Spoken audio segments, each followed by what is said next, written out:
Hi friends, welcome back to my channel. അപ്പോൾ ഇന്ന് നമ്മൾ പച്ചനേന്ത്രക്ക വെച്ചിട്ട് വളരെ എളുപ്പത്തിൽ ചെയ്യാൻ പറ്റുന്ന ഒരു നാടൻ റെസിപ്പിയാണ് കേട്ടോ ചെയ്യുന്നത്. നല്ല ടേസ്റ്റി ആയിട്ടുള്ള റെസിപ്പിയാണ്, മസ്റ്റായിട്ടും ട്രൈ ചെയ്യുക. ഈ ഒരു കറി മാത്രം മതി കേട്ടോ ചോറിനാൻ, അത്രയും ടേസ്റ്റി ആയിട്ടുള്ള റെസിപ്പിയാണ് കേട്ടോ. അപ്പോൾ ട്രൈ ചെയ്യാൻ മറക്കരുത്. നമുക്കിത് എങ്ങനെയാണ് തയ്യാറാക്കുന്നത് നോക്കിയിട്ട് വരാം. ഇതിനായിട്ട് 2 പച്ചനേന്ത്രക്ക എടുത്തിട്ടുണ്ട്. എന്നിട്ട് അത് തൊലിയൊക്കെ ചെറുതായിട്ടൊന്ന് ചീകി കളഞ്ഞതിന് ശേഷം ഇതുപോലെയുള്ള നീളത്തിലുള്ള പീസാക്കി ഒന്ന് കട്ട് ചെയ്തെടുത്തു. കനം കുറച്ച് നീളത്തിലുള്ള പീസാക്കി എടുക്കാം കേട്ടോ. ഒരുപാട് തിക്കാക്കി എടുക്കണ്ട, എന്നാൽ തീരെ നൈസാവരുത്, ആ രീതിയിൽ. പച്ചക്ക വെച്ചിട്ടും പച്ചനേന്ത്രക്ക വെച്ചിട്ടും ഒക്കെ ചെയ്യാം കേട്ടോ. അപ്പോൾ വീട്ടിൽ തന്നെയുള്ള നമ്മൾ ഈ ചെറിയ കായ ഉണ്ടല്ലോ, നമ്മുടെ ചെറുപഴത്തിൻ്റെ കായൊക്കെ നമ്മൾ ഇങ്ങനെ ഒടിഞ്ഞു വീഴുന്നതൊക്കെ എടുക്കുമല്ലോ, അങ്ങനെയുള്ളതൊക്കെ നമ്മൾ ഇതുപോലെയുള്ളതിനെ യൂസ് ചെയ്യാവുന്നതാണ്. അപ്പോൾ തൊലിയൊന്നും കളയേണ്ട ആവശ്യമില്ല, തൊലിയോട് കൂടി തന്നെ എടുക്കാം കേട്ടോ. അതൊക്കെ നമ്മൾ പുറത്തുനിന്നൊക്കെ വാങ്ങുമ്പോൾ എപ്പോഴും തൊലി കളഞ്ഞിട്ടാണ് കായ എപ്പോഴും എടുക്കുന്നത് നല്ലത്. പണ്ട് നമ്മുടെ മുത്തശ്ശിമാരൊക്കെ ചെയ്യുമ്പോൾ ഒരിക്കലും അവർ തൊലി കളഞ്ഞിട്ട് കായ എടുക്കാറില്ല, തൊലിയോട് കൂടി തന്നെയാണ് കട്ട് ചെയ്തിടുന്നത്. പക്ഷേ ഇപ്പോൾ നമുക്ക് മരുന്നടിച്ചൊക്കെ കിട്ടുന്നതുകൊണ്ട് നമുക്ക് ഉറപ്പില്ലല്ലോ, അതുകൊണ്ട് തൊലി ജസ്റ്റ് ഒന്ന് ചീകി കളഞ്ഞതിന് ശേഷം 2 സൈഡും കട്ട് ചെയ്തിട്ട് അരിഞ്ഞെടുത്താൽ മതി. എന്നിട്ട് പച്ചവെള്ളത്തിൽ ഇട്ട് വെച്ചിരുന്നു കേട്ടോ, അരിഞ്ഞിട്ട്, അല്ലെങ്കിൽ കളറ് മാറിപ്പോവും. അപ്പോൾ ഒരു ചെറിയ സവോള ചേർത്ത് കൊടുത്തിട്ടുണ്ട്, വലുതാണെങ്കിൽ അരമുറി ചേർത്താൽ മതി. കനം കുറച്ച് നീളത്തിൽ അരിഞ്ഞു. ആവശ്യത്തിന് കറിവേപ്പില കൂടി ചേർത്ത് കൊടുത്തു. ഇനി നമ്മൾ ഇതിനകത്തേക്ക് ചേർത്ത് കൊടുക്കുന്ന പച്ചമുളകാണ്. എരിവിനനുസരിച്ച് പച്ചമുളക് ചേർത്ത് കൊടുക്കുക. അപ്പോൾ ഞാൻ ഇതിലേക്ക് 2 പച്ചമുളക് ചേർത്തിട്ടുണ്ട്. അത്യാവശ്യം എരിവുള്ള പച്ചമുളകാണ് കേട്ടോ, അതുകൊണ്ടാണ് 2 ചേർത്തത്. ഇനി നമ്മൾ എന്താ ചെയ്യേണ്ടതെന്ന് വെച്ചാൽ ആവശ്യത്തിന് വെള്ളം ഒഴിക്കുക. ഇത് വേവാൻ ആവശ്യത്തിനുള്ള വെള്ളം മാത്രം ഒഴിച്ചു കൊടുക്കുക. വെള്ളത്തിൻ്റെ അളവ് ഒരുപാട് കൂടരുത് കേട്ടോ, അപ്പോൾ അത് കുഴഞ്ഞു പോവും. വെള്ളം ഒഴിച്ചിട്ട് നമ്മൾ കുറച്ച് ഉപ്പിട്ട് കൊടുക്കണം. ഈ കായ്ക്ക് ആവശ്യത്തിനുള്ള ഉപ്പ് മാത്രം ഇട്ട് കൊടുക്കുക. എന്നിട്ട് നമ്മൾ ഒരു പൊട്ട് മഞ്ഞൾപ്പൊടിയും കൂടി ഇട്ടതിന് ശേഷം വേണം ഇതൊന്ന് വേവിച്ചെടുക്കാൻ.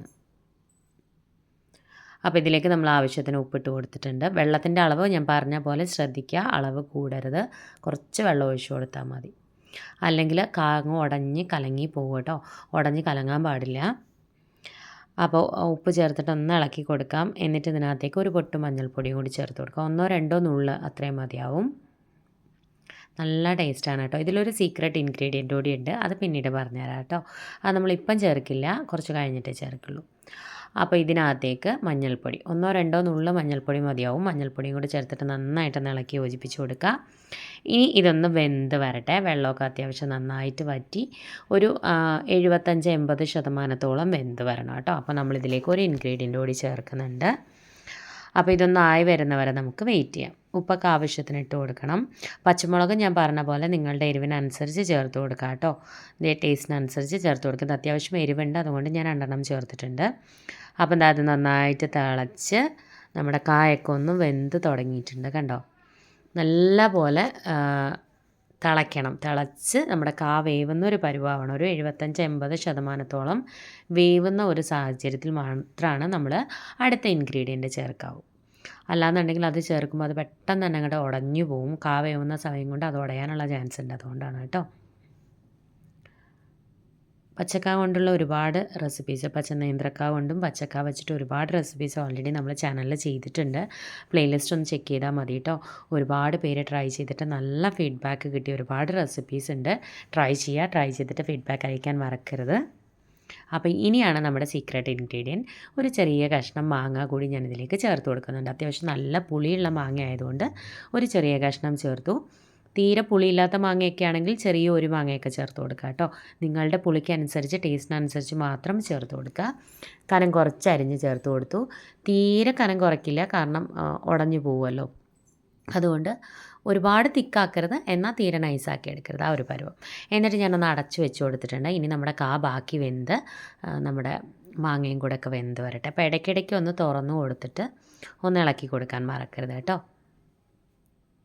ഇടയ്ക്കിടയ്ക്ക് ഒന്ന് ഇളക്കി കൊടുക്കണം, അല്ലെങ്കിൽ അടി പിടിക്കാനുള്ള ചാൻസ് ഉണ്ട്, കാരണം നമ്മൾ ചട്ടിയിലൊക്കെയാണല്ലോ വയ്ക്കുന്നത്. അപ്പോൾ ഇതൊന്നായിവട്ടെ. ഏകദേശം വെന്തിട്ടുണ്ട് കേട്ടോ. നമ്മുടെ അത്യാവശ്യം നന്നായി വേവുന്നുണ്ട്. അപ്പോൾ ഈ ഒരു സമയത്ത് നമ്മുടെ അരപ്പ് തയ്യാറാക്കിയെടുക്കാം. ഒരു 1.5 പിടിയോളം തേങ്ങ എടുക്കുന്നുണ്ട്. ഇനി ഇതിനകത്തേക്ക് നമ്മൾ ചേർത്ത് കൊടുക്കുന്നത് ചെറിയ ജീരകമാണ് കേട്ടോ, നല്ല ജീരകം. ഒരു 1/4 ടീസ്പൂൺ ചേർക്കുന്നുണ്ട്. ഇനി ഇതിലേക്ക് നമുക്കൊരു 1/4 ടീസ്പൂണോളം മഞ്ഞൾപ്പൊടി ചേർക്കാം. പിന്നീട് നമ്മളിതിൽ പച്ചമുളക് ചേർക്കുന്നുണ്ട്. അപ്പോൾ ഞാൻ പറഞ്ഞ പോലെ പച്ചമുളകിൻ്റെ അളവ് ബാലൻസ് ചെയ്ത് ചേർക്കുക. 2 പച്ചമുളക് ഓൾറെഡി ചേർത്തിട്ടുണ്ട്. അപ്പോൾ ഒരു പച്ചമുളകേ ഞാനിതിൽ ചേർത്ത് അരയ്ക്കുന്നുള്ളൂ. അപ്പോൾ എരിവില്ലാത്ത പച്ചമുളകൊക്കെ ആണെങ്കിൽ 2 ചേർത്തിട്ട് അരയ്ക്കാം കേട്ടോ, നിങ്ങളുടെ എരിവിനനുസരിച്ച്, കാരണം നമ്മൾ ഓൾറെഡി പച്ചമുളക് അതിലിട്ടിട്ടുണ്ട്. അപ്പോൾ അതൊന്ന് ചെക്ക് ചെയ്തിട്ട് മാത്രം എക്സ്ട്രാ ചേർത്ത് കൊടുത്താൽ മതി. ഇനി ഇതിനകത്തേക്ക് നമുക്കൊരു 2-3 ചെറിയ ഉള്ളിയും ഒരു 1-2 വെളുത്തുള്ളിയും, അപ്പോൾ വെളുത്തുള്ളി ചേർത്തിട്ടുണ്ട്. നല്ല വലുതായതുകൊണ്ട് ഒരെണ്ണേ ചേർത്തിട്ടുള്ളൂ. ചെറിയ വെളുത്തുള്ളി ആണെങ്കിൽ 2 ചേർക്കാം കേട്ടോ. ഒരു 2-3 ചെറിയ ഉള്ളിയും കൂടി ചേർത്തിട്ട് നമുക്കിതൊന്ന് അരച്ച് കൊണ്ടുവരാം. അരയ്ക്കുക എന്ന് പറഞ്ഞാൽ വെള്ളം ഒഴിച്ച് അരയ്ക്കരുത്. തോരൻ്റെ പരുവത്തേക്കാൾ ഇത്തിരി കൂടി അരയണം, എന്നാൽ അരഞ്ഞു പോകാനും പാടില്ല ആ പരുവം. തോരൻ്റെ പരുവമല്ല, തോരൻ്റെ പരുവത്തേക്കാൾ കുറച്ചുകൂടി അരയണം, എന്നാൽ അരയാനും പാടില്ല. അരഞ്ഞങ്ങ് പേസ്റ്റ് പോലെ ആവാനും പാടില്ല. കുറച്ചിങ്ങനെ തരി പോലെ ഉണ്ടാവണം. എന്നിട്ട് നമ്മുടെ വെള്ളമൊക്കെ അത്യാവശ്യം വറ്റി നമ്മുടെ കായൊക്കെ നന്നായിട്ട് വെന്ത് വരുന്ന സമയത്ത് ഈ അരപ്പ് അതിനകത്തിട്ടിട്ട് ഞാൻ ആദ്യം ഒരു 1-2 മിനിറ്റ് മുകളിൽ തന്നെ ജസ്റ്റ് ഒന്ന് സ്പ്രെഡ് ചെയ്ത് കൊടുത്തിട്ട് അങ്ങനെ തന്നെ ഇട്ട് ഒന്ന് ആവി കയറാൻ വേണ്ടിയിട്ടാണ്. ഒന്ന് ആവി കയറി കഴിയുമ്പോൾ നമുക്ക് പതുക്കെ ഇളക്കി കൊടുക്കാം. ഇനി ആ തേങ്ങയുടെയും ജീരകത്തിൻ്റെയൊക്കെ വെളുത്തുള്ളിയുടെ എല്ലാം ആ ഒരു റോ ടേസ്റ്റ് ഒന്ന് മാറണം. ചെറിയുള്ളി ചേർക്കാൻ ഇഷ്ടമല്ലാത്തവർക്ക് ചെറിയുള്ളി ഒഴിവാക്കാം കേട്ടോ. ചിലർക്ക് അങ്ങനെ ചേർത്തിട്ട് അരയ്ക്കുന്ന ഇഷ്ടം ഉണ്ടാവില്ല. അങ്ങനെയുള്ളവർക്ക് ചെറിയുള്ളി ഒഴിവാക്കാം. വെളുത്തുള്ളി ചേർക്കണം കേട്ടോ. വെളുത്തുള്ളി ചേർക്കുമ്പോൾ ഒരു പ്രത്യേക സ്വാദാണ്. തേങ്ങയുടെ ആ ഒരു റോ ടേസ്റ്റ് ഒന്ന് മാറണം. കാരണം ആ അരപ്പിൻ്റെ പച്ചക്കുത്ത് ഉണ്ടാവരുത്, അത്രയേ ഉള്ളൂ. ഫ്ലെയിം നല്ല ലോയിൽ വെക്കുക, കാരണം കരിഞ്ഞു പോകാനുള്ള ചാൻസ് ഉണ്ട്. നമ്മളധികം ഇതിൽ വെള്ളമൊന്നും ഇനിയില്ലല്ലോ. അപ്പോൾ അരപ്പ് ചേർക്കുമ്പോൾ അടി പിടിക്കാനുള്ള ചാൻസ് ഉണ്ട്. അപ്പോൾ നോൺ സ്റ്റിക്കിലൊക്കെ ചെയ്യുകയാണെന്നുണ്ടെങ്കിൽ കുഴപ്പമില്ല. അല്ലാന്നുണ്ടെങ്കിൽ ഫ്ലെയിം നല്ല ലോയിൽ വെച്ചിട്ട് ഒരുപാട് നേരം ഒന്നും ആക്കേണ്ട ആവശ്യമില്ല. തേങ്ങയുടെ റോ ടേസ്റ്റ് ഒന്നും മാറണം, അത്രയേ ഉള്ളൂ. നന്നായിട്ട് ഇളക്കി യോജിപ്പിച്ച് കൊടുക്കുക. ഉപ്പൊക്കെ ചെക്ക് ചെയ്ത് നോക്കുക. എക്സ്ട്രാ വേണമെന്നുണ്ടെങ്കിൽ ചേർത്ത് കൊടുക്കണം. എന്നിട്ട് ഫ്ലെയിം ഓഫ് ചെയ്യുന്നതിന് മുന്നേ ഒരു 1-2 മിനിറ്റ് മതിയാവും കേട്ടോ. അത്രയും നേരം മതി അരപ്പിൻ്റെ ആ റോ ടേസ്റ്റ് മാറാൻ. എന്നിട്ട് വെള്ളമൊക്കെ ഉണ്ടെങ്കിൽ നന്നായിട്ട് ഡ്രൈ ആക്കി എടുക്കണം. എന്നിട്ട് കുറച്ച് പച്ച വെളിച്ചെണ്ണയും അതുപോലെ തന്നെ കുറച്ച് കറിവേപ്പിലയും പച്ചക്കറിവേപ്പിലയും കൂടി അതിൻ്റെ മുകളിലേക്ക് തൂക്കി കൊടുത്തിട്ട് ഫ്ലെയിം ഓഫ് ചെയ്യാം. എന്നിട്ട് നന്നായിട്ടൊന്ന് മിക്സ് ചെയ്തിട്ട് അടച്ച് വയ്ക്കാം. ഒരു 5 മിനിറ്റ് അങ്ങനെ തന്നെ അടച്ച് വെക്കണം കേട്ടോ. ഉണ്ടോ, ഇളക്കി കൊടുത്തിട്ടുണ്ട് ഞാൻ. ഓഫ് ചെയ്തിട്ടുണ്ട് കേട്ടോ. പച്ച വെളിച്ചെണ്ണയും കറിവേപ്പിലയും ഓഫ് ചെയ്തിട്ട് ചേർത്താലും മതി. ആ ചൂടോട് തന്നെ കുറച്ച് പച്ച വെളിച്ചെണ്ണയും കറിവേപ്പിലയും ചേർത്ത് കൊടുക്കുക. നിങ്ങൾക്ക് എണ്ണ ഒഴിച്ച് കടുകിട്ട് കടുകും വറ്റൽമുളകും കൂടി താളിച്ചിട്ട് കൊടുക്കണമെങ്കിൽ അങ്ങനെ ചെയ്യാം. അതൊക്കെ നിങ്ങളുടെ ഇഷ്ടത്തിനനുസരിച്ച് ചെയ്യാം കേട്ടോ. ഇതാണ് എൻ്റെ ഒരു കൺസിസ്റ്റൻസി. നല്ല ടേസ്റ്റാണ് കേട്ടോ. വേറൊരു കറിയുടെ ആവശ്യമില്ല. ഇത് ഇങ്ങനെ തന്നെ കഴിക്കാൻ നല്ല ടേസ്റ്റാണ്. മസ്റ്റായിട്ടും ട്രൈ ചെയ്യുക. പച്ചമാങ്ങയുടെ കാര്യം ഞാൻ പറഞ്ഞ പോലെ നിങ്ങളുടെ പുളിക്കനുസരിച്ച് മാത്രം പച്ചമാങ്ങ ചേർത്ത് കൊടുക്കുക. അപ്പോൾ എല്ലാവരും ഒന്ന് ട്രൈ ചെയ്ത് നോക്കുക. ട്രൈ ചെയ്തിട്ട് ഫീഡ്ബാക്ക് അറിയിക്കണം. സൂപ്പർ ടേസ്റ്റുള്ള റെസിപ്പിയാണ്. ലാസ്റ്റ് ആ പച്ച വെളിച്ചെണ്ണയും കറിവേപ്പിലയും ഒഴിക്കുമ്പോൾ പ്രത്യേക സ്വാദാണ് കേട്ടോ. ഒരു 5 മിനിറ്റ് അങ്ങനെ തന്നെ അടച്ച് വയ്ക്കുക. ഒന്ന് മിക്സ് ചെയ്തിട്ട് അടച്ചങ്ങനെ വയ്ക്കുക. ഈ ഒരു കൺസിസ്റ്റൻസി ആയിരിക്കണം. നമ്മുടെ കായൊന്നും ഒരുപാടങ്ങ് ഉടഞ്ഞ് കുഴഞ്ഞു പോകരുത്, എന്നാൽ ഇങ്ങനെ ഒന്ന് പെരണ്ടിരിക്കാൻ വേണം. ആ ഒരു പരുവം കേട്ടോ. അപ്പോൾ എല്ലാവരും ട്രൈ ചെയ്യുക. മാങ്ങയും ഒന്നും ഉടയാതിരിക്കാൻ ശ്രദ്ധിക്കുക കേട്ടോ. ട്രൈ ചെയ്യുക. ട്രൈ ചെയ്തിട്ട് ഫീഡ്ബാക്ക് അറിയിക്കണം. ഇതുപോലെയുള്ള റെസിപ്പീസൊക്കെ ഇഷ്ടമാകുന്ന ഫ്രണ്ട്സിനും ഫാമിലിയിലും ഒക്കെ ഉള്ളവരുണ്ടെന്നുണ്ടെങ്കിൽ വീഡിയോസ് ഒന്ന് ഷെയർ ചെയ്ത് കൊടുക്കണേ. ഈ ചാനലൊന്ന് സപ്പോർട്ട് ചെയ്യാൻ പറയുക.